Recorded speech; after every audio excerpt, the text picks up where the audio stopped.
ഇന്ന് മണപ്പുള്ളിക്കാവ് വേല.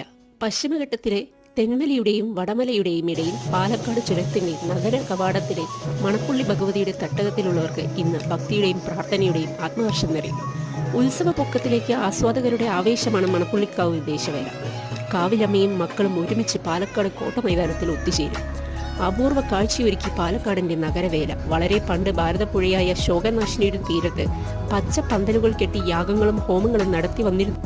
യാക്കര എന്നും പ്രസിദ്ധിയാർജിച്ച പാലക്കാട് കിഴക്കേ യാക്കരയും സമീപ പ്രദേശങ്ങളും കാർഷിക വൃത്തിക്ക് പ്രാധാന്യം നൽകിക്കൊണ്ട് രൂപപ്പെടുത്തിയിട്ടുള്ള ആഘോഷങ്ങളാണ് വേലകളും പൂരങ്ങളും. മകരക്കൊയ്ത്ത് കഴിഞ്ഞ പാടശേഖരങ്ങളിൽ കൃഷിയുമായി ബന്ധപ്പെട്ട ജനസമൂഹം അതത് പ്രദേശങ്ങളിലെ ദേവീദേവന്മാർക്ക് ഇത്തവണ ഭഗവതിയുടെ ശ്രീകോലമേറ്റാൻ 7 അഴകം തികഞ്ഞ ആന കേരളത്തിന്റെ അഭിമാനമായ ഗജരാജൻ പാമ്പാടി രാജനാണ് സൗഭാഗ്യം സിദ്ധം. വർഷത്തിലൊരിക്കൽ തന്റെ ഭക്തർക്ക് അമ്മ സങ്കല്പത്തിലുള്ള ഭഗവതി ദേശം മുഴുവൻ എഴുന്നള്ളി അനുഗ്രഹം